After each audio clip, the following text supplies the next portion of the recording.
Hey guys, it's Ben with design3, and today I'm talking to Tommy Refenes, who is part of Team Meet. He does design and programming. How you doing today, Tommy? Pretty good. Sweet. So first question, when did you first start playing video games, and what are some of your all-time favorites? My parents had, we didn't have the, what was it, the Intellivision or something? Or no, what? Yeah, we didn't have that one. We had the Sears brand, like Channel F or something. And yeah, it had like a baseball game and a tank game on it, and played that. And then I got a Nintendo, like they came out in like '85. I think I got it in '88 or something. And I got, you know, the Mario, and I think all we had was Mario and Tetris. And then, yeah, I love those. And then we got Punch Out, and then we got Zelda 2. I never actually beat Zelda 1. Like, I never really even played it, like until much, much later, and I still haven't gone all the way through it. But we had Zelda 2, and I played that one like crazy. And the game Lolo, like a lot of people haven't heard of that one. I don't know why, because it's so amazing, and it's made by the people that now make Smash Brothers, which I thought was awesome. But yeah, I had that one, and actually my mom really liked that one a lot, and yeah, so we played through those. And yeah, that was, yeah, we'll see, '88, I was 7, so it's kind of been constant since then. Yeah. Do you think you have a favorite all-time video game character? Can you pick just one?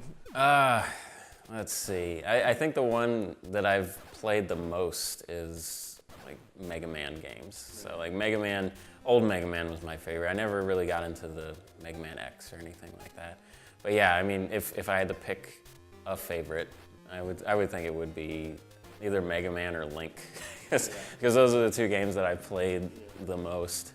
Classics. Yeah, just the ones that, yeah, everybody says like either Mario or Link or something like that. I'm gonna go Mega Man.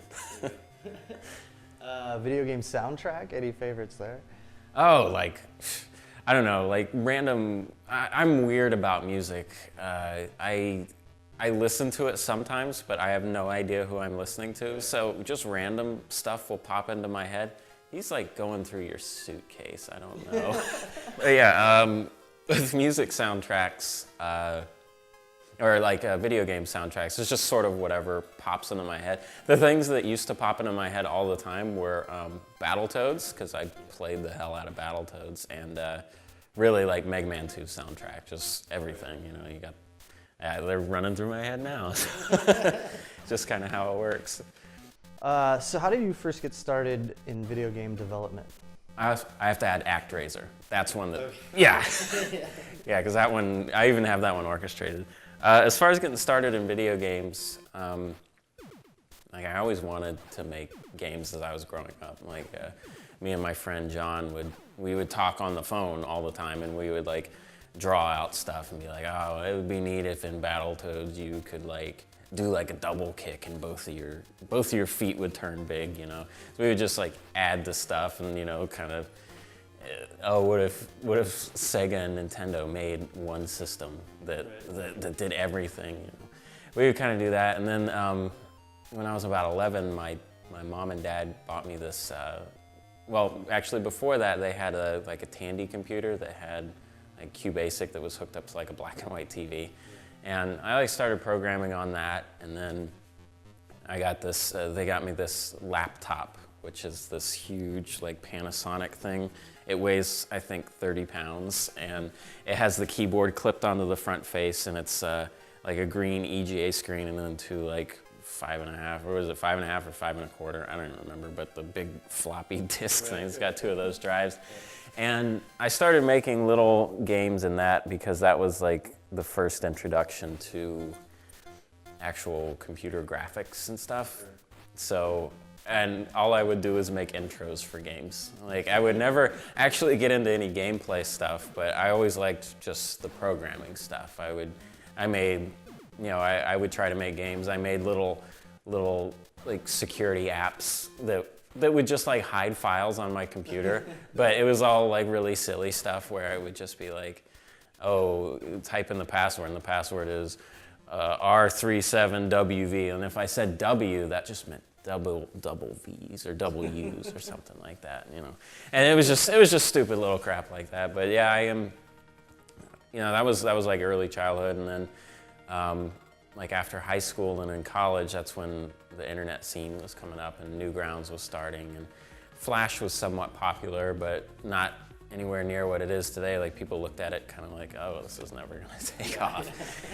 And with Newgrounds, they had a whole bunch of people that were making just like Flash movies and Flash games. So I made a couple Flash movies, and my first like Flash game was actually because of an ex-girlfriend. Like, she cheated on me, so I made a duck hunt game where it was her face on this duck, and it would fly around and you shoot it, and it would fall to the ground, and then I'd pop up with it and then throw it into a wood chipper. And it was called Bitch Hunt, and I think it's still up there on Newgrounds. Yeah, it's still on Newgrounds, and it was pretty good.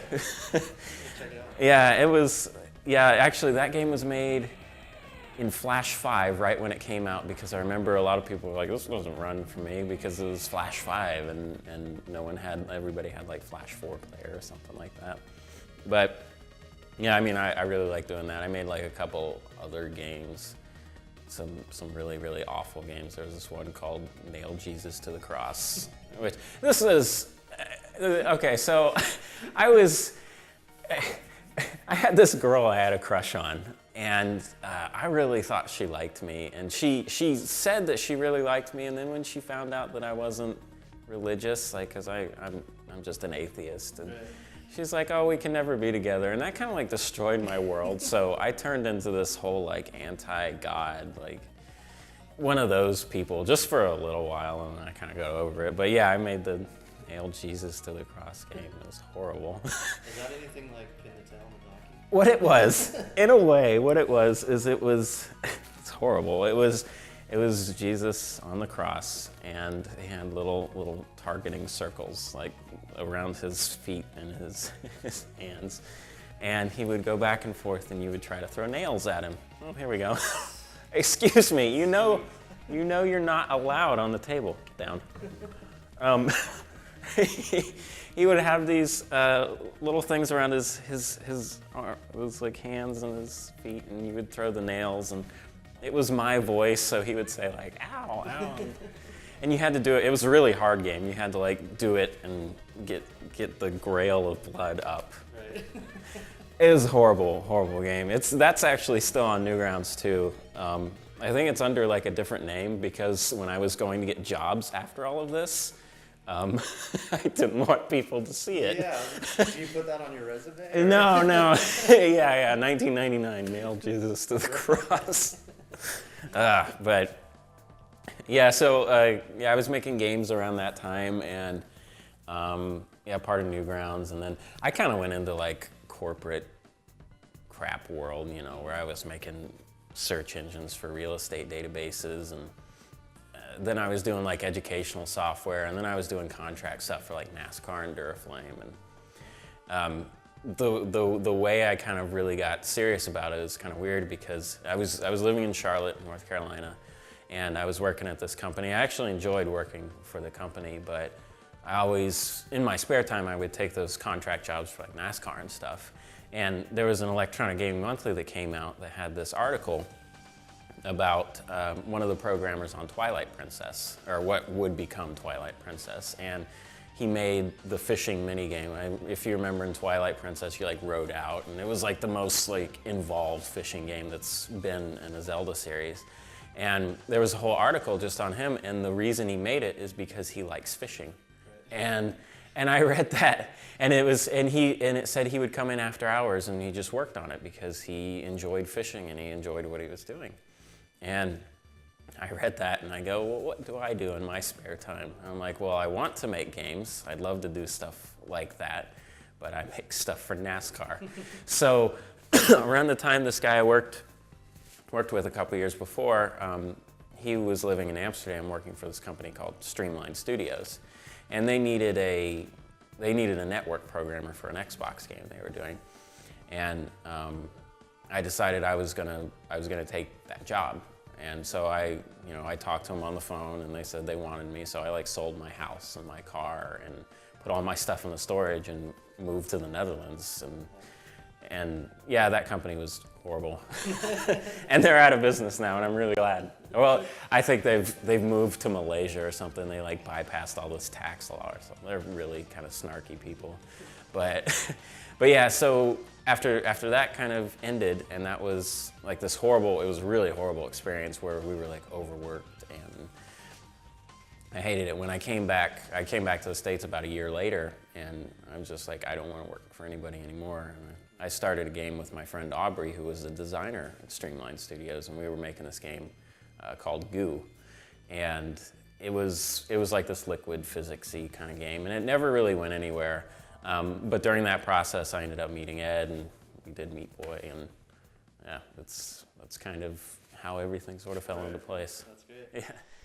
So how did you kind of learn the skills to start programming, you know, when you were a kid? Like, how did you get learning to actually do it? So my dad like made a program for it because he had a cabinet shop. He was self-employed, and he made a program to organize the checkbook. And he made it in, I don't know if it was QBasic. I think it was just basic on that Tandy machine. But he made that program, and he liked programming. He likes, well, to this day, he just likes messing with computers, not necessarily programming. I mean, he does a lot of stuff in like Excel programming. But he kind of got me into it because he also made this one program where you could draw lines. And so I really liked that, and he sort of taught me like the beginning of it, and then he gave me the books that he learned from. And they were just like these little QBasic books. They were just books that had syntax, and that was basically how I've learned everything. Is I would go through syntax books, and I would just read what stuff does. Like, what does a goto line do? It started out really simple. It's like, what is a variable? Oh, that's a way to store something. And it's like, oh, okay, well then what can you do with that? And then I would kind of explore through there, and that was all through like my childhood. And like in high school, I took there was like a basic and a Pascal and a C++ class, and I took all of those and kind of learned a little more from there, but I still would do everything at home on my own, and I would just mess with stuff. One of the things I wrote in high school, like we had to do this project where it was, I don't remember, it was something like just make a graphical interface where you click a button and it does something. I made an entire jukebox that would like, you would click stuff and it would play this music, and I figured out the music because it was all BASIC, and BASIC has like this play note function, or it had something like that, and I figured out all these little songs like Flintstones and stuff like that, and I programmed them all in. But yeah, it was all, the way I kind of learned everything was just sort of finding a new, like finding syntax and then just trying to apply it, and you know, going through the errors and saying, oh, well, I can't do this, you know, I have to do this, because I really only had like 2 books when I was growing up, and they were just basic syntax books. And then through sort of learning about that, you know, you kind of get this logic structure of what you can and can't do in these things, and the way stuff is supposed to be structured in order for, you know, programs to work. And that kind of applied to the classes in high school and then in college. But I flunked all of my programming classes in college. Because in college, well, at NC State, because that's where I went, they grade everything, like the TAs grade everything, and they grade it based on what they did and what their template was. So this one program, and this was like the reason I quit, and also the reason I failed, was there was this program, and it was, we had to write an elevator simulator where it wasn't graphical or anything, it was just, you know, hit 1, and it would say, you are now at floor 3, or well, hit 3, you are now at floor 3, yeah. And so, to me, the assignment said write an elevator simulator. So I'm like, oh, okay. So I made it so it was like this queue of things. So you could have like a person could get on at 1, and then you could type in, oh, like a person wants on at 2, so it would stop at 1, stop at 2, and say you two are at floor 3 or something like that. And my program was 1 page, and it did everything the assignment said plus some. The TA's program was 2 pages, so I got 50% instead of 100. So, and when I went to the TA, they're like, oh, well, this doesn't do what the assignment asked. And I said, no, it does, but it does more. And he's like, well, the assignment's 2 pages. And I went, really? This is really what you're gonna do? And I mean, it's a huge school. They can't like possibly cater to, 200 people in one class, and especially when it's a TA that's just sort of there. And so I left because I'm like, this is not the way. You're telling me to do less because you won't grade more. And I'm like, I can't. Yeah. Oh yeah. And it was I think like 2 or 3 years. I only went for 18 months, and I just got done paying it off. Like, I think like 3 years ago. So. So you are one half of Team Meat, working with Edmund McMillan. Can you kind of talk about how you guys first met and started working together? Yeah. So when I was talking about the Newgrounds kind of scene back in '99 and 2000. Edmund also, I had my site name was tommynism.com, and his site was This Is a Cry for Help. And we were both sort of linked together through the Newgrounds affiliate network. So we sort of knew of each other then. I remember when he sent me an email like a long time ago where it was, hey, do you want to share links? I'm like, yeah, sure, because I saw his stuff, and it was like dead baby dress up and all this kind of like weird stuff. And I'm like, oh, okay, well this seems legit. So I kind of went from there, and yeah, we were affiliated through Newgrounds. We knew of each other. We never really like talked a whole bunch. It was just, oh, that's Edmund. Oh, that's Tommy. So, like I said, Edmund kind of stayed in like independent world where he was doing comics and then later Flash games, and I was in corporate mindless world until 2009 when Goo got in the IGF for like technical excellence or whatever. And as I was looking through like past winners, I noticed that I was just looking through all like the grand prize winners, and I saw Gish, and I saw that it was made by Edmund. And I'm like, oh wow. I was like, I'm gonna reach out to him, and I found his AIM name because he puts it out there for everybody. Yeah. And I'm like, hey, I know you. And he's like, who is this? And I'm like, this is Tommy from Tommynism. I'm in IGF this year. And we kind of went back and forth, and he was gonna be at GDC, and we were gonna meet up. And we ended up meeting up at the awards ceremony, and then a couple months later, we decided, hey, let's try to do a game. And we did a game called Gray Matter. And we worked really, really well together.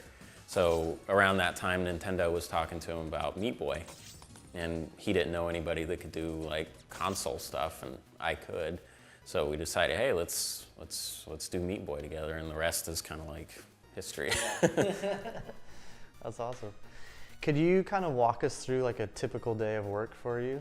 Well, typical days kind of vary based on how close we are to completion. A typical day for me now, I'm working on tech for our next game, and I'm working on like this other weird thing I can't even talk about. But it's not a game. It's like a piece of software that I think developers will use. It's something that I would love to have, so I figured I'll just make it. And if other people want it, then they can use it too. But like for me today, or like a typical day now is, I'll get up, I'll make some breakfast or something, and then I'll go downstairs and check emails and stuff. And I just recently got a FormSpring account, so I like answer whatever questions are up. Yeah. So like I do those, and then I kind of sort of ease into work. Like we're not in crazy crunch mode, so like I'll work on, because our next engine is all vector based.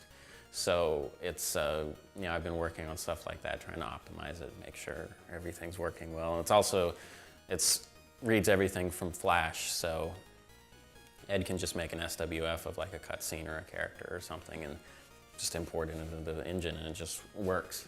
So I'll mess with that for a little while, and then I'll play some Magic online.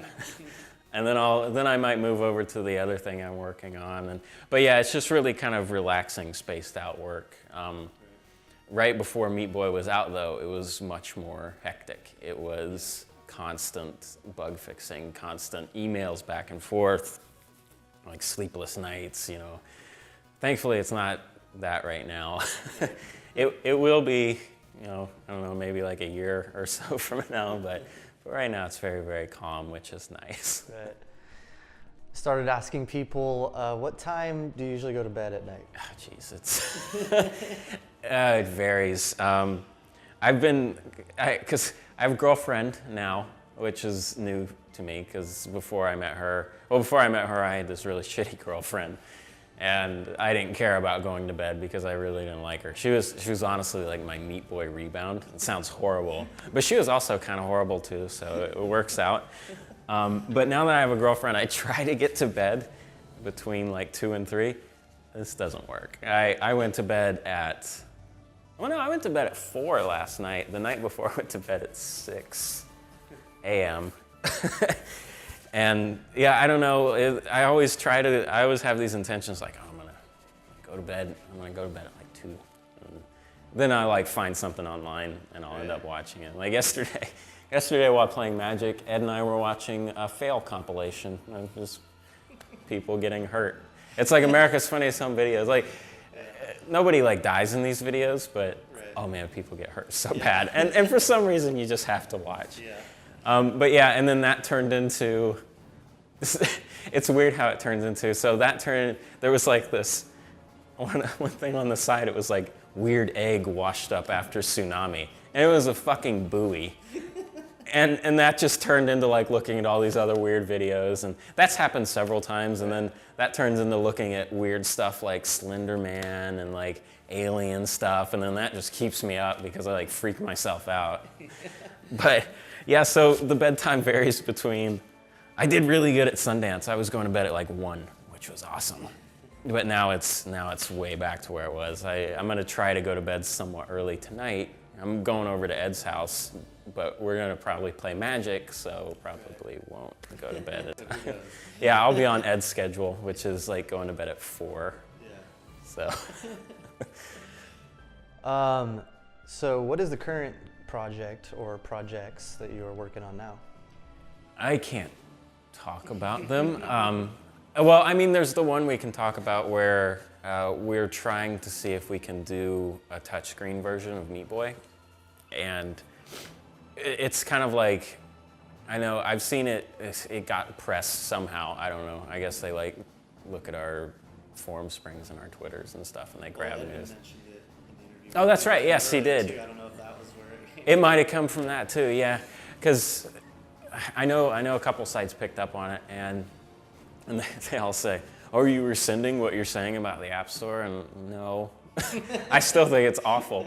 But it's more of like this challenge because a lot of people have asked for a portable version of Meat Boy, and I have such anxiety levels when it comes to Meat Boy now. Like I mentioned it in like this form spring answer about why you can't upload levels or anything anymore, and it's because I can't fix this one thing because I had to like cram in a Mac version in like 3 days, and that broke me. Like that seriously broke me because I wasn't feeling good during the time anyway, and then to stay up, like I'm a diabetic, so like I kind of get, I sometimes there's just days when I don't feel well because my sugar's off or something.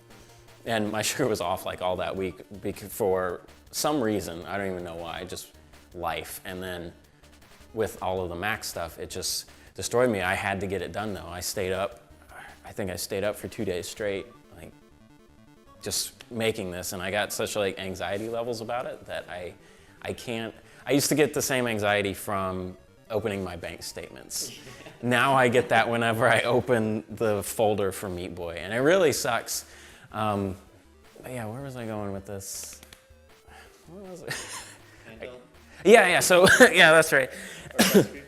Yeah, so, yeah, a lot of people have sort of asked for it, and we kind of want to see if we can do it.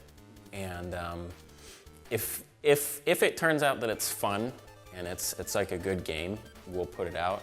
If we can't, we'll just continue on to game 2, which is the next big Team Meat game, and it's going to be like larger than Meat Boy, and we don't have any time constraints now, so we can make sure like everything is perfect and everything.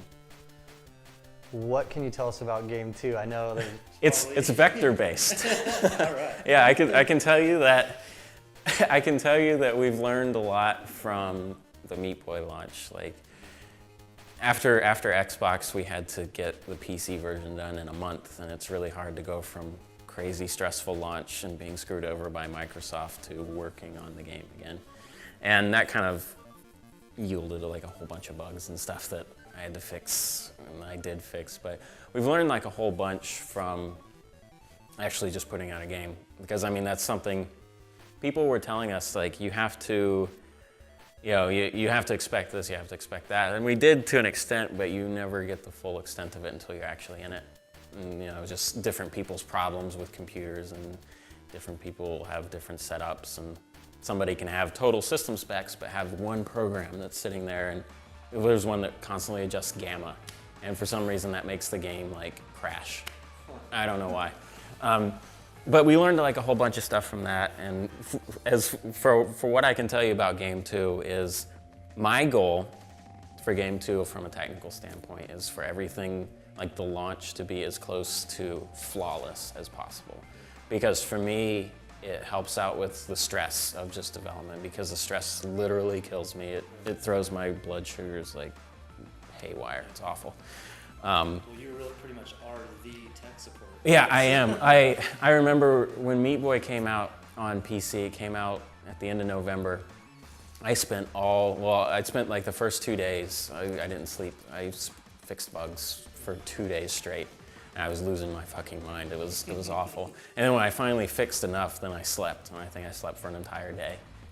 But it was like fever nightmare dreams. So it wasn't really sleep. You were fixing bugs. Yeah, I was fixing bugs in my dreams, and literally I got up like after that sleep, and then I put out another patch, because in my head I was still going through stuff. And that's how I fix a lot of bugs, is when I sleep, they just constantly go, and then I figure out in my dreams, which is really weird, figure out in my dreams what's wrong with the code, and then I wake up and I code it, and it's fine. That's pretty nice, so you can be productive while you're sleeping. Yeah, it's nice. It's also awful, because sometimes you just want to get away. And you don't get I'm like, oh, cool, there's an awesome girl on the beach with a lightsaber. Oh no, she's throwing bugs at me. And it just turns into like this crazy nightmare scenario. Not really as relaxing as it should be. No.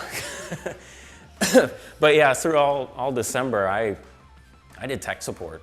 Like I answered thousands and thousands of emails, because our first month that thing came out on Steam, we were part of a Steam sale. We sold like 200,000 copies or something, that's a lot of people. Yeah, exactly. And that's a lot of people emailing you. I was doing stuff on Christmas. I mean, it had to be done though. But yeah, we've sort of learned from that, and one of the things we're gonna do for our next game is every version of the game is going to be complete, like finished, bug tested to the best of our extent.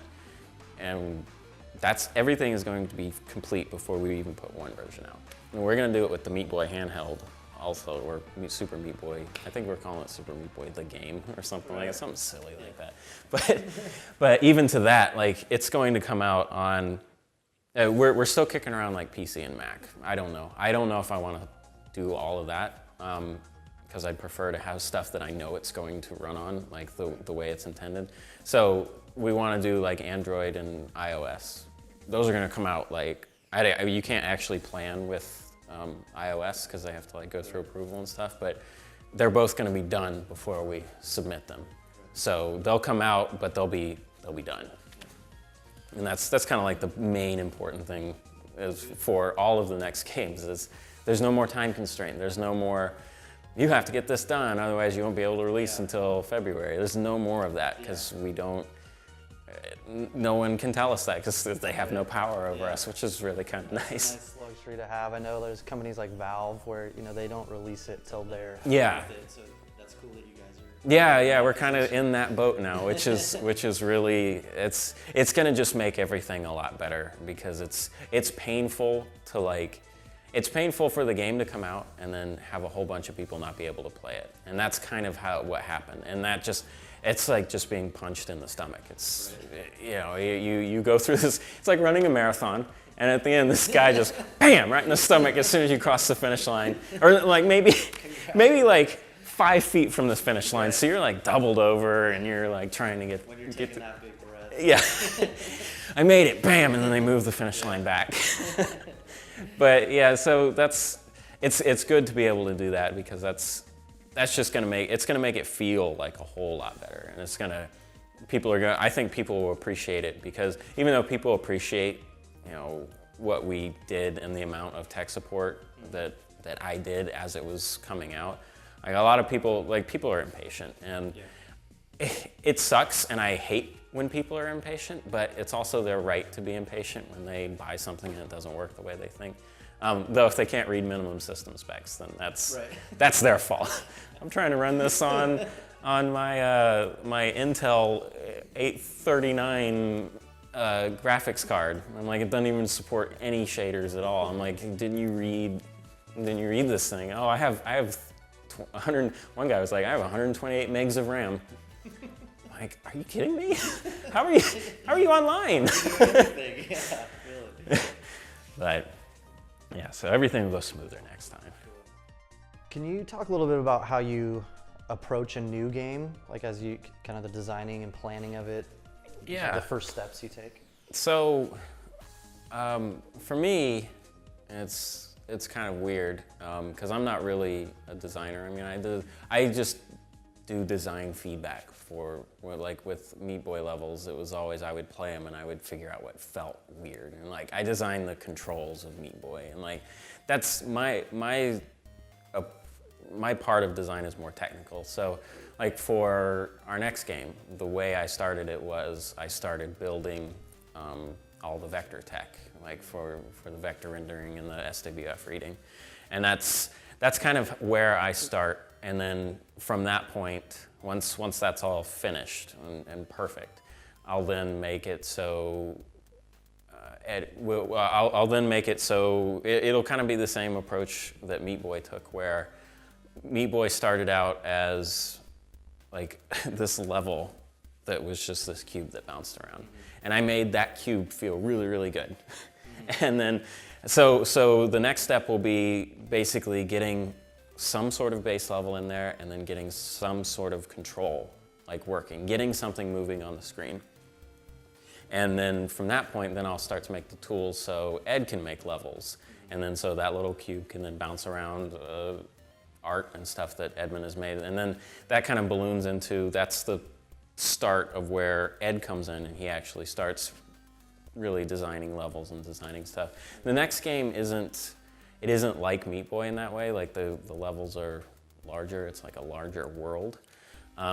So it'll be along the same lines, but the way we kind of abstract the design is we just talk on Skype, and we just kind of figure out what would be cool.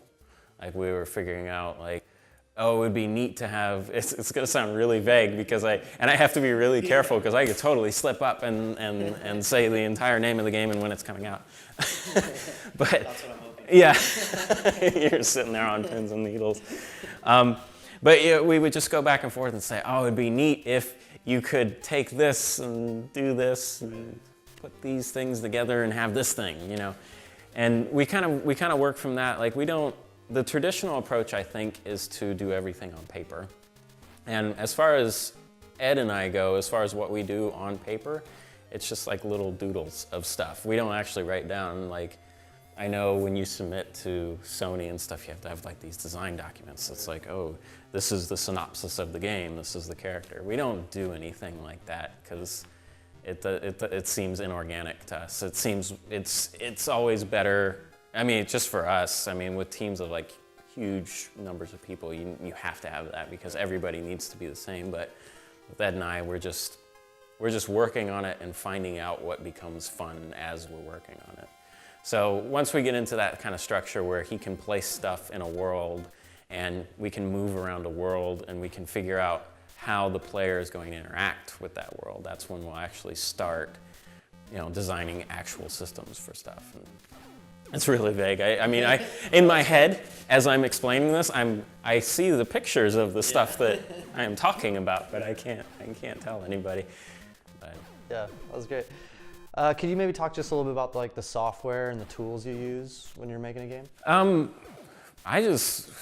We don't use any. I mean, Ed uses Flash for all of his animations and stuff because that's what he's used to. And instead of fighting that and making it so he has to do all your animations in Photoshop, or you know, oh, you have to use this program that I wrote to make animations and import drawings and stuff. I just say use Flash and I'll find a way.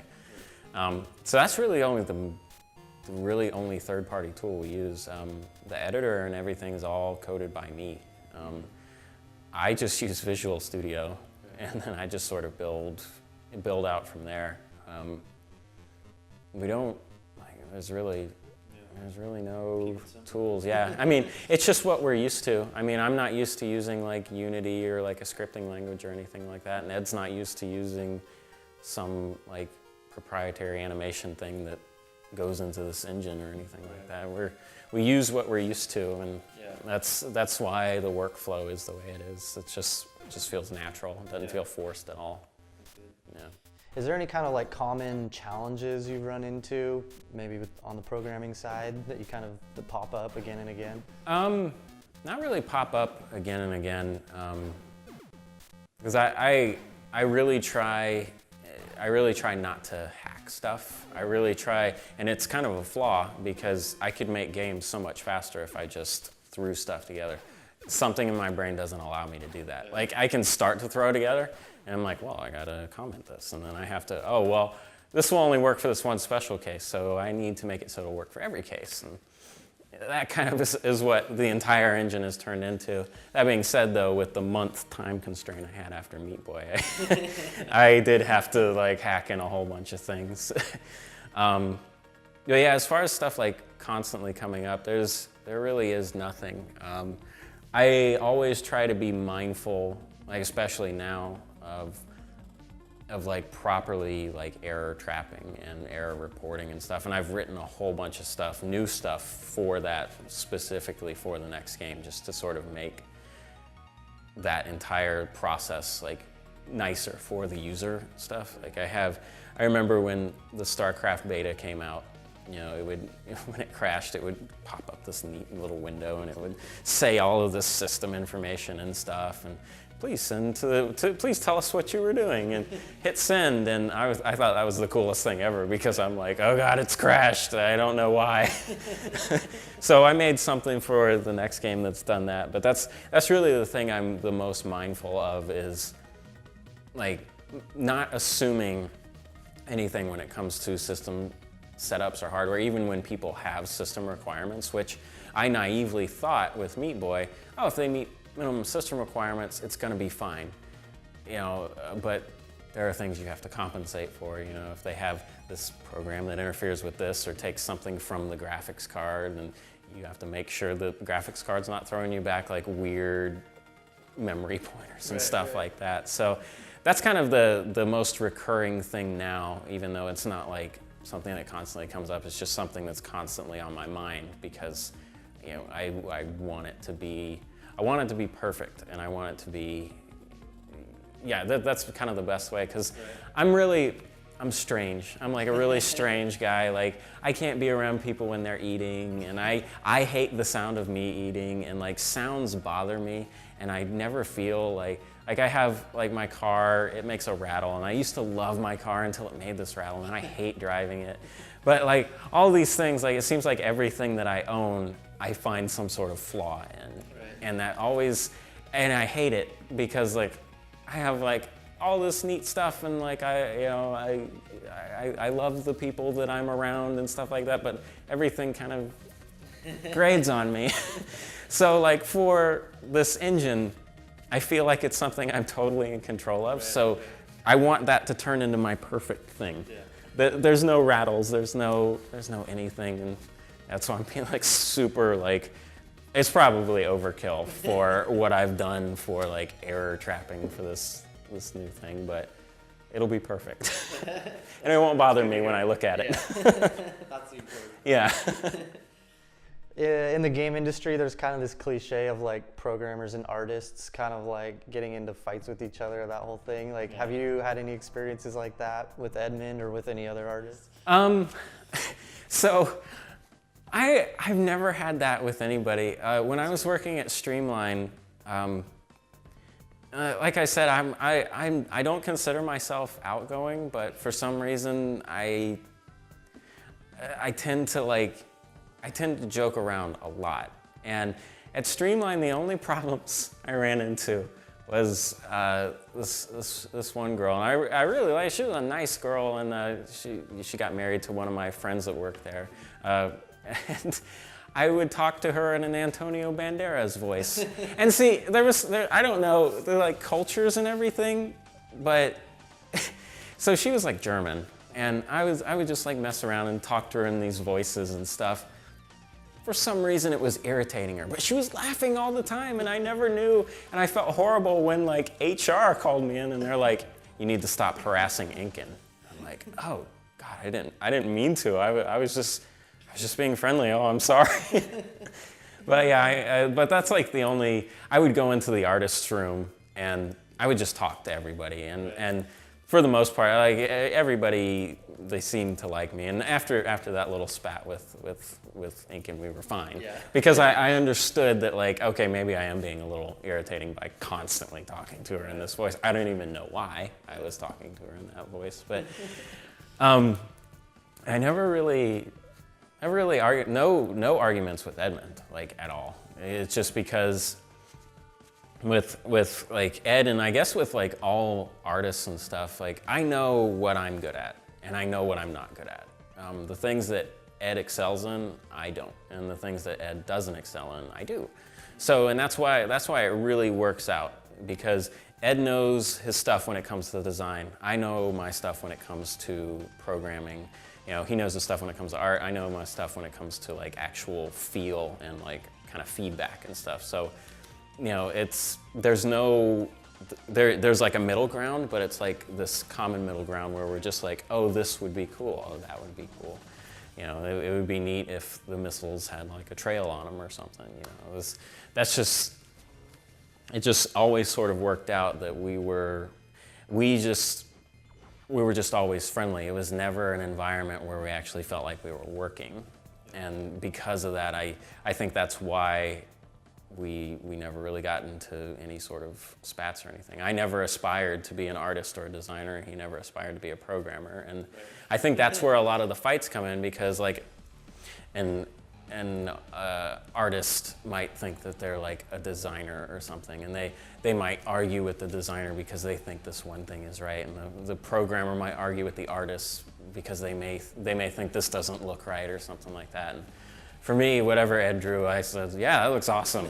Because I'm like, I know I can't do any better. And whatever I programmed and made feel, he's like, yeah, that's great, because it did. And he knew that there was like, you know, no way he could do it better, you know, because this is my area and this is your area. And yeah, that almost makes it, my area and your area makes it almost seem like it's closed off, but we still went back and forth with like, wouldn't the cutscene be neat if this, like the for Super Meat World, the cutscene with Dr. Fetus and how he's like reassembling, I actually drew that in my little shitty, like horrible drawing skills. It was actually, that intro was for a trailer that we were putting out, and that was going to be the PC launch trailer, which unfortunately I was in Premiere and it got destroyed. I made all the trailers except for the 90s trailer, but yeah, it's like, I was like, it would be neat if this was the intro, and he saw it and he's like, yeah, and then he added to it. So there's this whole like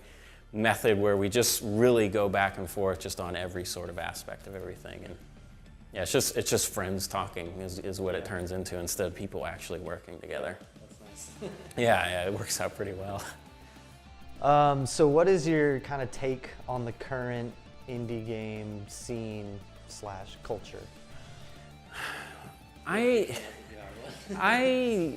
It's weird. I follow like a lot of indie games, but it's usually only games that like my friends make, like Derek. I love Spelunky. That's like an amazing game. And there's like a couple other games, but as far as like the indie scene, like the TIG source scene and stuff, I don't follow it too much, because I don't anymore, because it just irritates me. Because certain people, I mean, that's not the entire scene, obviously, but certain people just turn me off from like really following anything. As far as like what's currently going on with it, I think it's pretty great. I mean, I know Double Fine just got like crazy Kickstarter money. Million already. Yeah, I think I checked it last night and it was like 1.25 million or something. And it's like that kind of stuff is really cool because it's ushering in like a new era, where the internet has made it so everybody can talk to everybody, and that's cool. And that's good and bad. It's good in the way that you can take something like Tim Schafer wanted to make a point-and-click game. What publisher is going to? Because the publisher's saying, oh, that's not the trend. We need to do something 3D and stupid. And that's not necessarily what people want. That's what publishers think what people want. But Tim Schafer wanted to make a point-and-click game, so he reaches out to the world and says, you guys want to back this? And a lot of people said yes. And that's kind of the trend is we're getting away from giant companies having like this stranglehold over what we can buy and what can be funded, what we can buy. If it was up to them, they would constantly put out iterations of Modern Warfare, which they do. They would constantly be doing this, and we really wouldn't get anything new, but because of the internet and because everybody can talk to each other, anybody can make a game and put it out there, like Minecraft. What publisher would have funded Minecraft? Like they would now, of course, but when it first started out, there's no way, because like when you try to explain that game, well, the best way to explain it now is Legos that you can play with everybody, but no publisher would really get behind that, but they didn't have to. Everybody's able to put out everything, and everybody's able to have like this active opinion on stuff, and they're able to say, oh yeah, we do want this new Tim Schafer game. We don't care what EA wants. We'll just give the money to Tim Schafer, and he'll make the game. We'll give the money to Notch, and he'll make a game for us. So it's cool that barrier is coming down, and. Cut out the middleman. Yeah, Basically. I mean, that's really, I don't know if Double Fine knows it, but they just did a big fuck you to like every publisher. Yeah. Because because really, what would a budget for like one of their XBLA games be? Maybe like $2 million? They're definitely gonna make that. Yeah. They're totally gonna make that. And then what happens? They get to keep all the profits. They get to keep everything because they don't have like a 40-60 split, 60 going to this publisher because we got to do shelving space and marketing and all this stuff.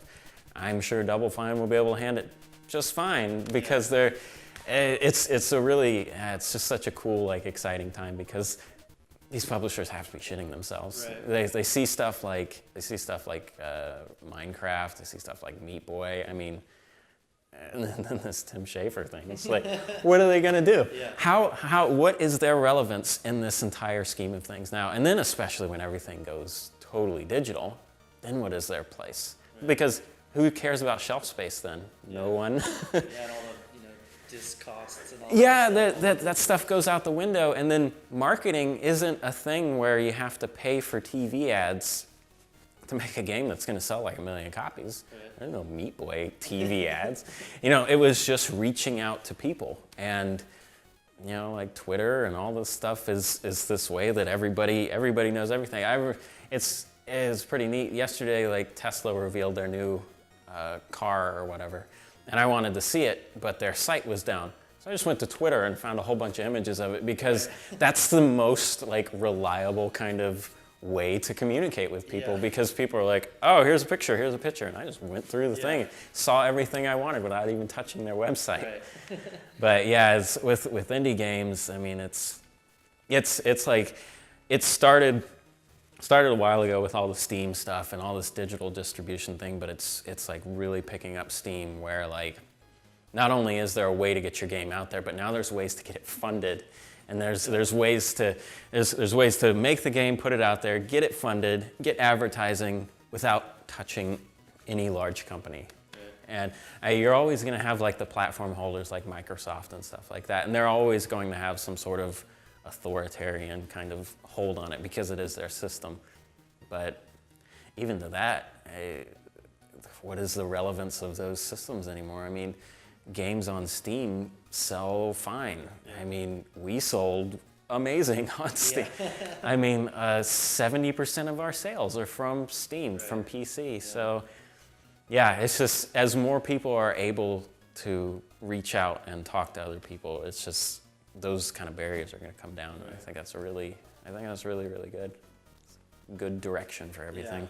Definitely. Well, yeah, as a PC gamer myself, like Steam that's all you need. Yeah, that really is. I mean, I bought Skyrim on Xbox just so I could kind of play it up here. I mean, I have a computer up here too, but yeah, I mean, then it went on sale on Steam, and now I can cheat all I want, which is awesome.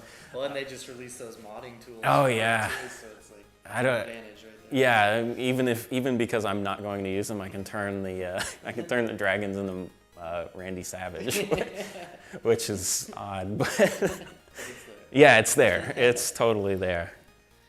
All right, for the next question, I'm gonna take off my sweatshirt here. Oh yeah. Yeah. Very nice. I know that guy. Yeah, hopefully he's familiar. Maybe hauntingly familiar. A little bit, sometimes hauntingly. So, like millions of other people, I'm a big Super Meat Boy fan, and I'm wondering, now that you guys are moving on to the next project, what is it like kind of moving away from Super Meat Boy and starting to do other things? For me, it's a relief because, Meat Boy came out in 2010, and I just stopped working on it in 2011, like 3 months ago. So for me, I really wanted to move on a lot earlier, but I couldn't because of the editor and stuff like that, and just support and then moving and everything. So it's really good to not feel like I have to do something on Meat Boy. I mean, there's still bugs in it. They're just gonna have to be there because I physically can't do anything about them. There might be a day when I can, and when that day comes, I will. But for right now, it's good to be working on new stuff, and it's good to be. It's really weird, especially coming from like a programming standpoint. It's when you start a game, you have a certain set of skills, and you're good at these certain things. But as you build out a game, you get better.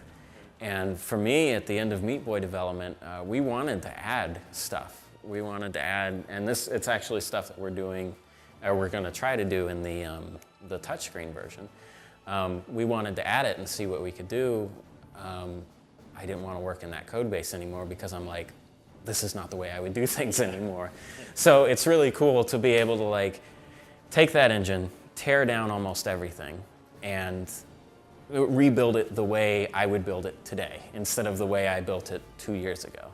And so it's like a really refreshing feeling, and it feels almost like when we started working on Meat Boy, that kind of magical feeling of like this sort of beginning of this creation and discovery journey.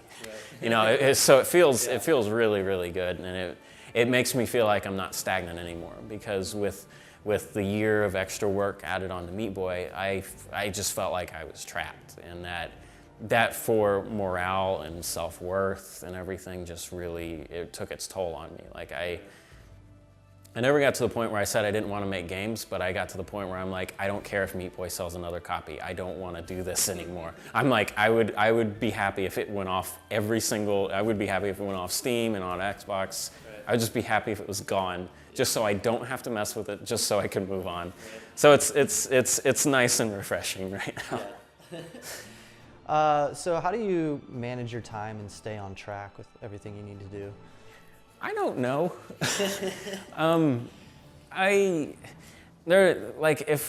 If a day comes up where I don't do any work, like to me personally, I feel worthless. And so I guess the best way I manage time is I don't like feeling worthless, and I don't like feeling like the world is sort of passing me by. So I just work so I don't feel that way. And that just turns into productivity. Some days I get a lot more done than I do other days. The other day I got like the non-game project I'm working on. I got like a whole bunch of stuff done. Yesterday I didn't really get anything done. I did like one thing, but that was in between like, what was yesterday? Oh, I had to pick up my sister's car because my sister's moving here, and I had to pick it up and then had to leave it, and then when my girlfriend got home, I had to go get it. And so there was like a whole bunch of other stuff, but I'm usually up when everybody's asleep, so that's what turns into my work time. And if I get up too late, then it interferes with, because I want to spend time with my girlfriend, and I want to be around, and I got her cable for our 6-month anniversary or whatever, because she's like over here all the time and she never has anything to watch. And for some reason we ended up watching Dead or Alive. It was just an awful, awful movie. And we ended up watching it, but yeah, that was a day that not a lot of stuff happened, because I got up late, I had to do cable, and then we watched that stupid movie. It's such an awful movie. They airbrushed out one of the girl's nipples, and it was totally, there's nipples there. Right. You don't need to airbrush them out. It's almost weirder when they do that, right? Yeah, because you're looking more at where the nipples would be, and it's just like these little mounds, and it's so stupid. It's such an awful, awful Sort movie. of mutant or something. Yeah, it just looked weird because there's this one scene, it's so stupid. She like kicks this gun up in the air and her bra goes flying and she grabs the gun, but it's like the camera's up here and it's coming down on her and she doesn't have a bra on, but the bra's like falling down and she's putting it on, but there's no nipples. But anyway, to get back on track, so time management just basically works in that way where if I'm not doing work, I feel like I need to do work. And that just kind of, I know Ed's the same way. It just turns into productivity and it turns into us actually getting stuff done. When Meat Boy when we were in the final crunches of Meat Boy, it was, the way we managed time was, we have to get this done at all costs. We don't have a choice. And we just killed ourselves. Right. But this time, I mean, I've never really had a problem being like self-motivated to do anything. And I think people that, if you're not working on something where you're like totally in love with it, it's harder to work on. So you have to do tricks to like manage your time. You have to have like a desk where you stand up, or you have to have an office where you get away from your house. Like I just work downstairs because that's, I can go downstairs and some days I'll like watch TV while I'm working. Those days I really don't get as much done as if I'm not doing, no other media is around. Like sometimes music helps, but sometimes it distracts me too. So all through the end of Meat Boy, there was like nothing on. I was just like focused on the computer. Yeah, there was nothing. There was like, you could hear the sounds of people coming up the stairs, and then that would bug me. So then I put on music. Oh, I was so irritable back then.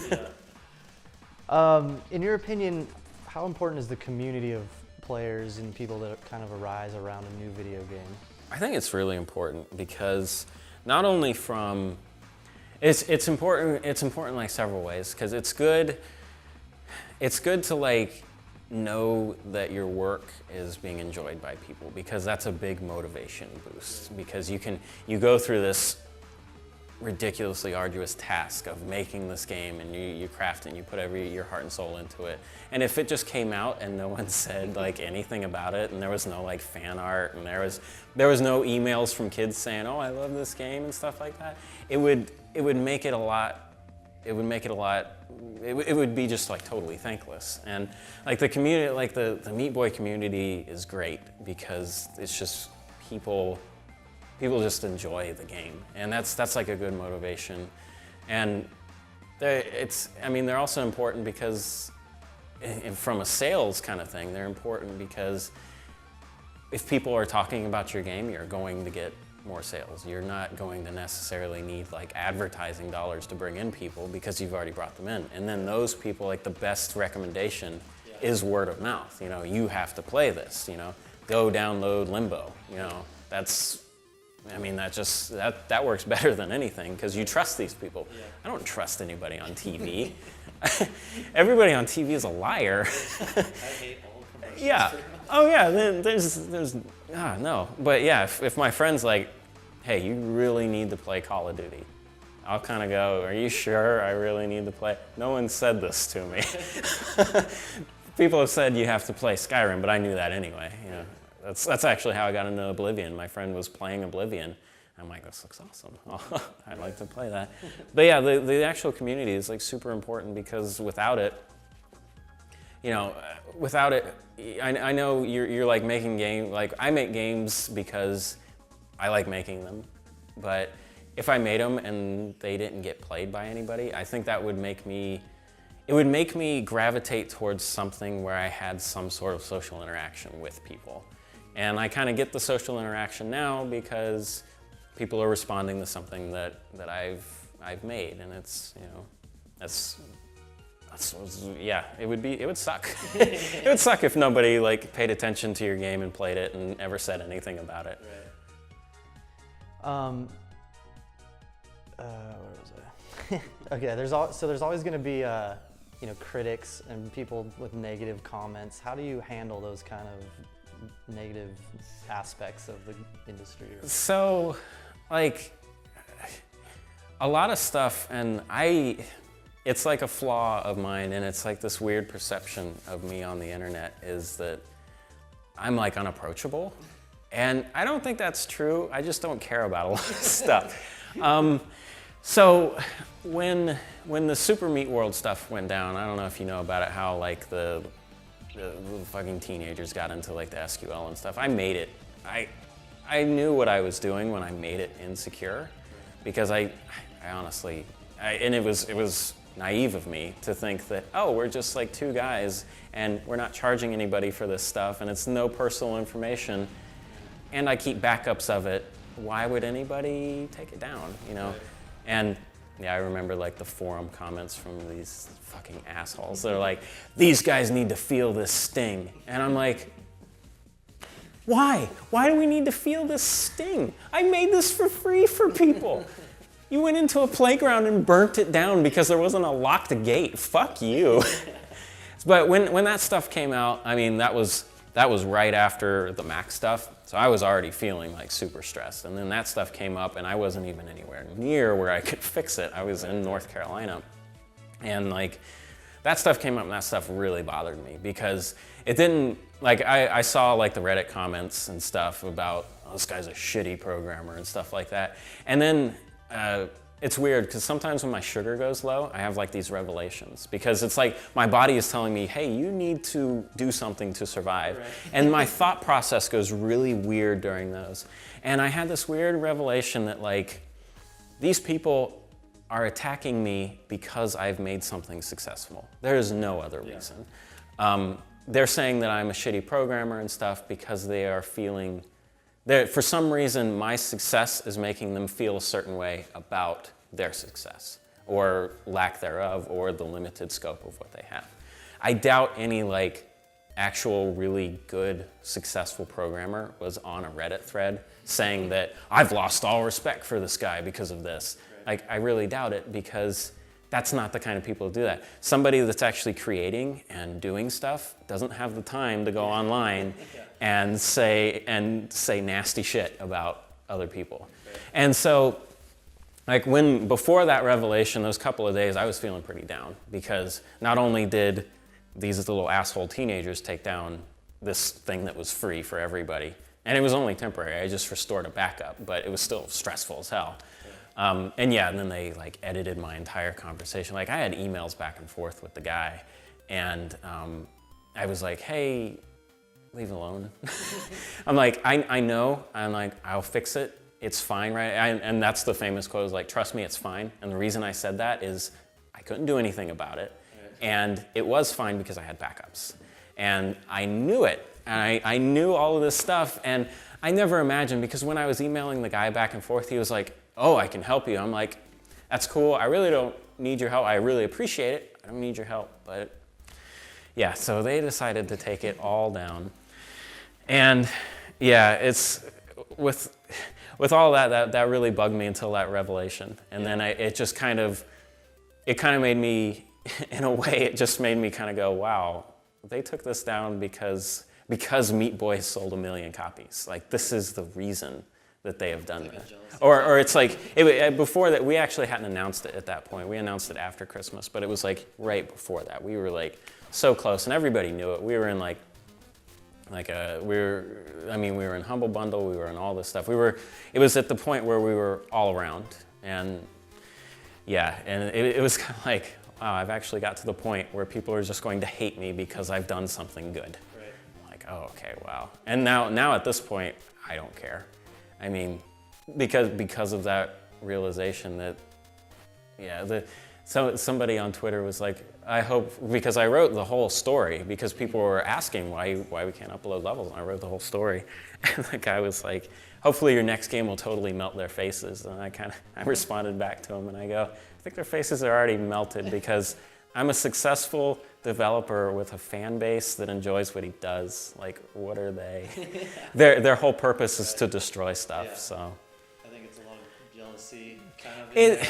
It sounds weird to say it's jealousy. I think it's like, I mean, the people took it down. The one guy was like 17. I mean, when I was 17, I was an asshole too. I mean, it's just what happens. And I wrote him an email afterward, and I said, you really didn't do anything other than mess up my sugar and kind of fuck up some Christmas plans. Like, there's no lesson taught here. I mean, oh, maybe there's a lesson that I will overly secure everything because there are assholes. Like one of the reasons, it was so hilarious, one of the reasons was anybody could do this. Anybody could just go in and ruin all these people's data. And then this person did it. Like the person that was telling me the reason I needed to secure it is because anybody could do this, just did the thing that he was trying to get me to secure it because of. It's like, I know. I'm aware, and you have just become the person that you're trying to get these companies to guard against. They're guarding against you. Right. It's like, do you not see this part, this correlation? But I mean, whatever. They're young. I was young. I was an ass. I made nail Jesus to the cross. You know, that's how I expressed my angst as I was growing up. I lashed out against religion. I imagine, though, take the timeline, rewind it back, and if I would have been 17 now, that might have been what I did. So, yeah, as far as like negative comments and stuff, they're gonna happen. The fact of the matter is a lot more people love us than hate us. Right. And there's gonna be people that hate us no matter what. So, it's just, it is what it is. Yeah. So, watch, they're gonna like hack all my shit now. I know it's gonna happen. They're gonna like, my Twitter account's just gonna say like all these racial slurs and stuff. I'm gonna go, what the hell? As soon as this video comes out, they're gonna do that. And I'm gonna go, oh, God. So if you weren't a game developer, what do you think you would be doing instead? I'd be doing some other type of, I'd probably be doing the same server stuff I was doing before. But if I wasn't doing that, my dream was always to do something with like space and space program. Like I always wanted to work at NASA and do like stuff. but I never went beyond stuff because I never like pursued it past that. So what advice would you give to people who want to start making their own video games? You know, if they're just starting out, like what advice would you say to them? So I think it's important when you're just starting out on your own. It's, well, in video games, I mean, there's other avenues where, like, when you're building a business, you're wanting to build a business to make money. With games, though, I don't think you should get into it, because it's an expressive medium, I don't think you should get into building games for money. I think you should get into it because you want to build games. Like, there's money out there, obviously. There's Kickstarter money, there's sponsorship money, you know, there's publishers that'll pick up your game. There's all these avenues, but you have to go into it with the thinking that I want to make this game.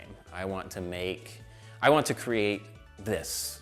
And you go into it thinking that, and you develop like a love for it. And you're not like so much looking at the bigger picture, you're focused on what's in front of you right now. And that way you can put your time and energy into it. There's a lot of companies, and some of them are indie. Well, I mean, I actually am only talking about indie companies, but they go into this whole thing with like, I want to build out this business, and I want to bring in these people, and I want to expand, and I want to make money, and my job title's co-CEO. That's a joke, obviously. I don't care about being a CEO, but there are people that do care about being a CEO, and they see that indie games make money, and they come into it. And these these businesses, sometimes they can be successful in the way that they accomplish that goal, and that goal is to like be a company that has employees and is making this kind of stuff. 9 times out of 10, those games aren't really good. So those companies end up kind of getting a reputation, or they kind of end up failing. But when you have somebody that's just coming into it, and let's say these people want to make a game, and they just want to make a game. They don't really care about the money or anything, or they just, in the back of their mind, they just realize money will be there eventually, but it's not a driving force. I think that's the important thing, is you can't go into it with like, you go into it with like being independent as the driving force, but not like financially independent, because you're not gonna make money for a while. Yeah. You have to like build a game and build up a reputation before you can even start to get like sponsorships. I mean, unless your first game is like, knock it out of the park, awesome, like your first Flash game is crazy awesome, and you know, which happens because there's lots of talented people out there. Unless it's that, you know, you need to build up this awareness of you and what you're doing. So that's like, whenever anybody asks like what is good advice, I always say, don't go into it for money, go into it because you want to make games. Because in that way, there's no way that you won't be successful, because you'll be doing what you want. You'll be making exactly what you want, and in that aspect you are successful. And then if you keep doing it, money comes later, you know. I know Ed made a whole bunch of games before Meat Boy. I made a few, and I had a couple jobs and stuff like that. But you know, the first game I tried to make independently just totally failed. It won like an Intel Threading Award, and that was it. And nobody cares about it because it was just a tech demo. It was really all it was. But you have to have those failures and you have to have those hardships in order to create and be at the mental capacity where you can make something, follow through with it, and then there can be benefits that you reap afterward. But you don't go into it for the benefits. You go into it for the expression. Yeah. Brings me to my final question. Oh, yeah. Sometimes the hardest, but if you had to sum up game design and development in just one word, what would that one word be? Stressful. That's a good one. Let's see, what else could it be? Let's see. Rewarding would be another one. Stressful kind of comes to mind first, though. I would agree with that. Yeah. Well, thanks a lot, Tommy. It's been no great problem. talking to you today, and we really appreciate it. Yeah, this was fun.